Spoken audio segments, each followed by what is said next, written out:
ComC is your home for buying, selling, and flipping all the hottest trading cards. Their consignment marketplace is home to over 27 million cards across all sports, genres, and eras. With a ComC account, you can purchase cards from different sellers over time and ship them home together later, or immediately reprice them for sale on the ComC marketplace. To stay updated with ComC, please follow them on social media at CheckOutMyCards, one word, on Facebook, Instagram, and Twitter. To learn about offers, promotions, and more at ComC, please visit blog.comc.com.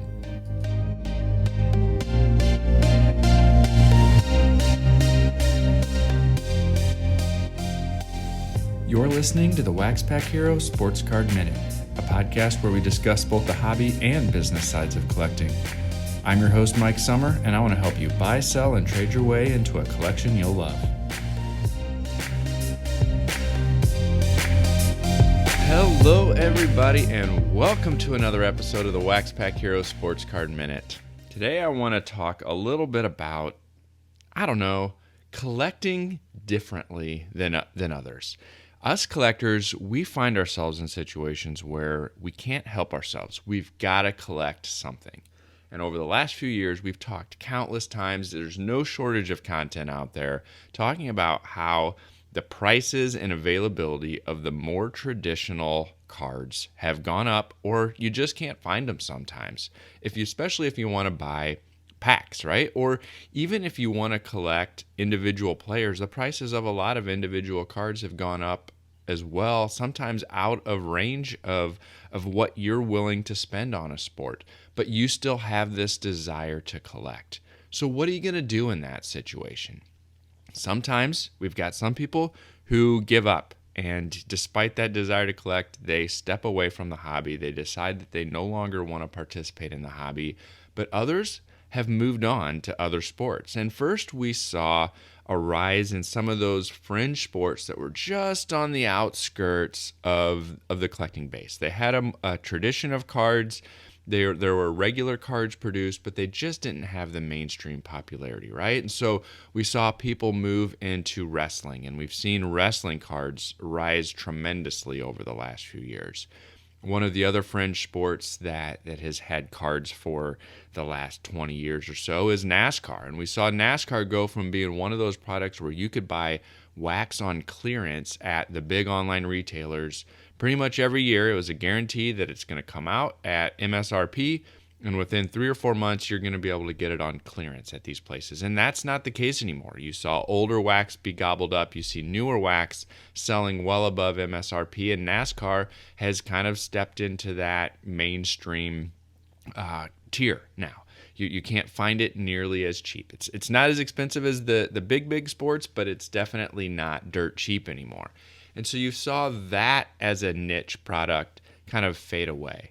And so where do you go from there? What else is out there that you can collect if you want to still collect something that maybe hasn't caught the same popularity as everything else? And so I'm going to talk about what I've done and what a couple other manufacturers are doing now, and just what I've been having fun starting to dabble in and learn more about. And so I'm going to get into those products here after I tell you about Underdog Collectibles, the online shop run by collectors for collectors that breaks new product every Tuesday, Thursday, and Sunday night. You can check them out at udogcollect.com to see what they're going to be breaking this week, or you can visit them in their brick and mortar shop in Knoxville, Tennessee to see their full selection of wax, singles, and you can even watch some of their breaks live there in the shop. So check them out at udogcollect.com and tell them WaxPackHero sent you. All right, so what are some of the other niches that you might want to consider, you might want to dig into, or you might want to just learn more about the history and what's coming of cards in those areas and in those sports? There's a couple that I just want to touch on today, and some of them I don't know much about yet. They haven't been one of the sports that I've dug into deeply, but I know others are digging into, and a couple. One in particular, cricket, I'm going to talk about where I have started to dabble a little bit, and I have tried to learn a little bit more about what's going on. But what are some of the other ones that are on my mind? Things that have me curious about what's going to be coming in the coming years in those sports. The first one I'm going to mention is tennis. Tennis had a history, it had a run of cards available, and then it didn't for a long time. But we're starting to see more and more interest in tennis cards bubbling up. We've seen some Sports Illustrated for Kids cards do well. The old Net Pros cards are starting to do well. They're gaining some traction, and we've seen some recent announcements that those may be coming back. And at the latest Topps conference, they talked about tennis being one of the products that's going to be coming. We don't have exact dates yet, but sometime in 2021, there are going to be Topps Chrome tennis cards. And so for those looking to get packs or brand new product, that's going to be there. But tennis also has a history that's often overlooked. There are 1920s and 30s tobacco cards featuring tennis players and tennis matches and things like that. And so there is a long history of vintage and even pre-war cards that you can collect if you want to dig into tennis or if tennis is your thing. One of the other things that we've seen come out recently, especially by Parkside Cards and more recently by Topps, is lacrosse. And there are lacrosse cards out there. That's another sport that is not necessarily widespread or has mainstream popularity in the US, but there are definitely regions and segments where lacrosse is a standard sport that is played both by kids and adults. And there are professional lacrosse leagues that are out there, and now there are cards that go with it. And so Parkside Cards and Topps both have lacrosse cards that you can go out and dabble in. That's not something that I've gotten into yet, but I know there is a growing interest in some of those lacrosse cards. And so you've got tennis, you've got lacrosse. Golf is a little more mainstream. You know, it also has a history of tobacco cards and pre-war cards that you can track down some of the legendary golfers from the past, but it had its rise in the 90s and early 2000s. Like everything else, it faded away for a while, and now Upper Deck is bringing that back. But we've seen a growing interest in golf as well, kind of a bubbling to the surface of some of that history. Some of that collecting base is getting back into it and is growing. And so golf is another kind of fringe or niche sport that doesn't quite have the same popularity as the others yet, but is starting to show signs of a growing interest. And so consider golf cards and digging into the history of those golf cards is another opportunity.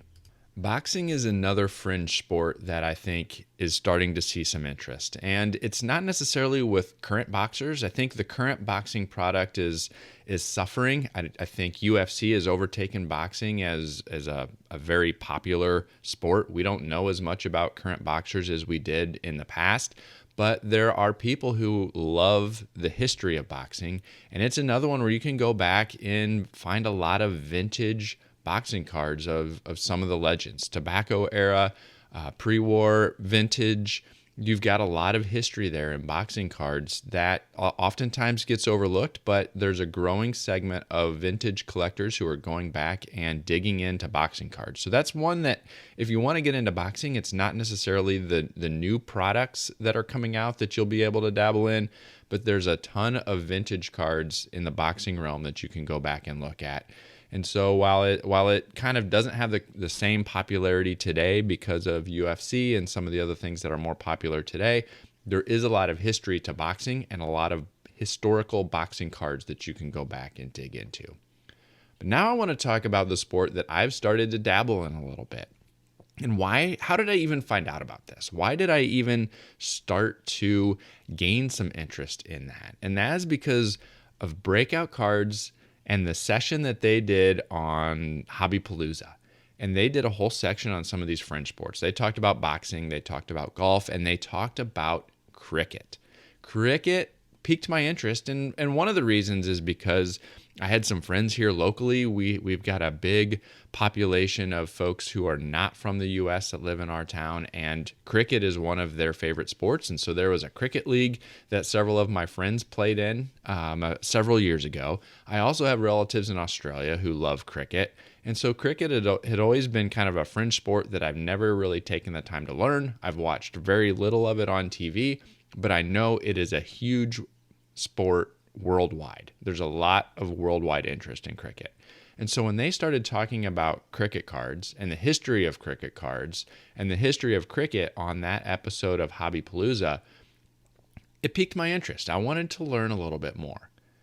The second thing that really solidified it for me, made me want to really dabble in it, is that there was a local collector in town who came into the shop, and he started to show me more and more of some of the cricket cards that he was collecting. He's not from the U.S. originally. He grew up in a country where cricket was a huge sport, and so he brought in some of the cricket cards that he had collected from the 30s, some of the pre-war cricket cards that he had collected, and there was just something really cool about these cards from the 1930s that he was picking up that were dirt cheap. Just to be frank, they were dirt cheap. And so between the session that Breakout Cards did on Hobbypalooza, this local collector who was showing me some in-hand cricket cards, I said, you know what? I might dig into that a little bit. I want to learn a little bit more about what's going on. And so what I did is I followed some of the advice that they went with. I wanted to start with some of the greats. And the one great, widely considered the best of all time, is Don Bradman. The comparison that this friend of mine gave me was that Don Bradman is the Babe Ruth of cricket. So he's that legend from the 20s and 30s that was amazing, was the best that cricket had seen. And so that's where I started. And I don't know if that's true. I'm sure there's some other players or some other cricket players out there that are good or in that same tier. But Don Bradman is the person that I started with. And I dug into and found the 1934 and the 1938 John Player and Sons tobacco cards of Don Bradman that I picked up for, I think I've picked up the whole sets for $20 or $30. And they're in amazing condition for being 80, 90-year-old cards. And so I started my Don Bradman cricket collection with the 1934 and 1938 John Player and Sons tobacco cards. And what I soon learned is, man, back in the 20s and 30s, there was no shortage of these tobacco and candy and food companies putting out collectible trading cards from Australia and from England. There are a ton of different sets that are out there of these vintage pre-war tobacco and food issue cards of cricket. There's a ton of them out there. And so I started with those 1934 and 1938 sets, and I added on some others from 1930 and some others in the early 1930s. And then I came across an auction about a month ago, maybe. It's been a little while because it took some time for the mail to come. But I came across somebody on eBay from Australia who was selling, I don't know, there was 30-something different graded Don Bradman cards, and they were graded by Card Grading Australia, which is the first grading company from Australia. But I figure who better to grade a cricket card, and many of those cricket releases coming from Australia, than an Australian grading company for authenticity. And so the fact that these were already graded and looking like they might be fairly reasonable, I went ahead and decided I'm going to bid on a bunch of these. And I did. I bid on almost all of them, and I ended up winning 10 of them. But I picked up 10 more graded cards from the 30s through the 50s of Don Bradman. And so there were food issue, there were Wheaties, which is a food issue card. There was some more tobacco cards. There was several considered fairly rare, hard to find cards that were part of this auction that you just don't see come up.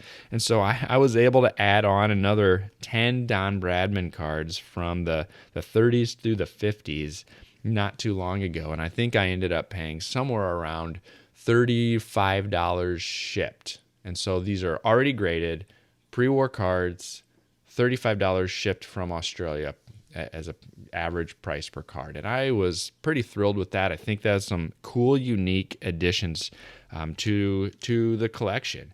It's fun to see these cards that are 80, 90, 100 years old. It's fun to read the backs. It's been fun to dig into and learn a little bit more about Don Bradman and the history that he had. And so I've been having a lot of fun tracking down some pre-war vintage cricket cards. But I also added a modern or a more modern card because, you know, as it was described to me, Bradman was the Babe Ruth, and this other guy that I have been collecting was considered the Michael Jordan of cricket. He's that more modern superstar. played in the 90s, and I believe his name is pronounced Sachin Tendulkar.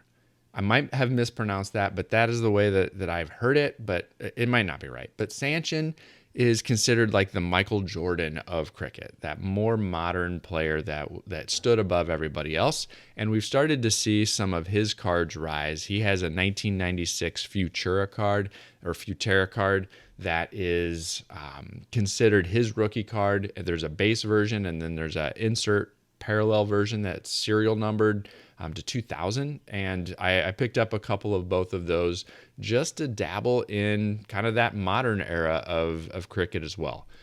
I think there are still cricket cards being produced. They are still available internationally. I'm not sure if there are any available and like intended to be released in the US, but cricket's something that I've been having fun to dabbling in, and it's a huge popular sport worldwide. And if the collecting base of cricket grows worldwide, like we've seen some growing worldwide interest in soccer cards, there's an opportunity there to pick up some of these cards cheap. Like I said, these pre-war cards, a lot of these pre-war sets, you can buy the whole set of 50 cards or something for between $20 and $40 delivered, sometimes delivered from England or Australia. And so it has been a super cheap way to dabble in these pre-war cards of a sport that is popular worldwide. It gives me an opportunity to learn something new about these companies, about these sports, about these players, and it piques that interest of curiosity, or lets me kind of fill that desire and that interest I have to learn something new. It gives me that desire to start to dabble in something that hasn't caught on, that isn't mainstream yet. And that's been fun for me. That is one of those things that when other things have seemed to burn me out a little bit, or things that have kind of made me get a little stale or feel stale about collecting other things, cricket has been one of the things that has kept collecting fresh for me and has made it interesting. And so at the end of the day, I guess my whole purpose of having this conversation today is there are plenty of things to collect out there. There are plenty of sports to collect out there. And if you're willing to dig in, if you're curious, if you're interested in learning something new, take a look at golf, tennis, lacrosse, cricket, women's soccer leagues that don't have the mainstream popularity that others do, boxing. There are other sports out there that you can start to dabble in, that can let you collect, that can give you a connection to a sport out there and make collecting interesting again. You can collect things that date back to the 1800s with some of these sports, and relatively speaking, you can pick them up at a fraction of the cost of what some of those vintage and pre-war baseball, basketball, football cards cost from those same eras. The Sports Card Shop is your small-town local card shop with a global reach. Located in New Buffalo, Michigan, the shop is one of the most accessible in the Midwest. In addition to being an authorized Panini direct dealer, the Sports Card Shop carries all major trading card brands, including Topps, Upper Deck, Pokemon, Yu-Gi-Oh!, and more. With all that new wax, 500,000 singles, and showcases full of graded cards, you're sure to find something great for your collection, whether you're just starting out or a seasoned collector. The Sports Card Shop is your one-stop shop. So call us, come see us, or visit us on the web and social media. Our phone number is 269-469-0140. Website is thesportscardshop@moco.com. The Sports Card Shop is part of the MoCo Retail Group, connecting sports, the hobby, and people around the world. So now I want to know what you think. Have you been interested or curious about collecting some of these fringe sports, or did the topic today pique your interest and make you want to dig deeper? I want to know what you thought about this. If it's something that you've already started to dabble in, or something that you're thinking about dabbling in the future, let me know. Reach out to me on Twitter at @TheMikeSummer. Send me an email at WaxPackHero@gmail.com. Send me a message on Instagram or TikTok at WaxPackHero. I want to know what you think about collecting some of these fringe sports, or learning more about the history of the cards available for some of these fringe sports. I know I've had a lot of fun doing that over the last several months, and I think you will too. Well, that is all I have for you today, so I'll catch you next time.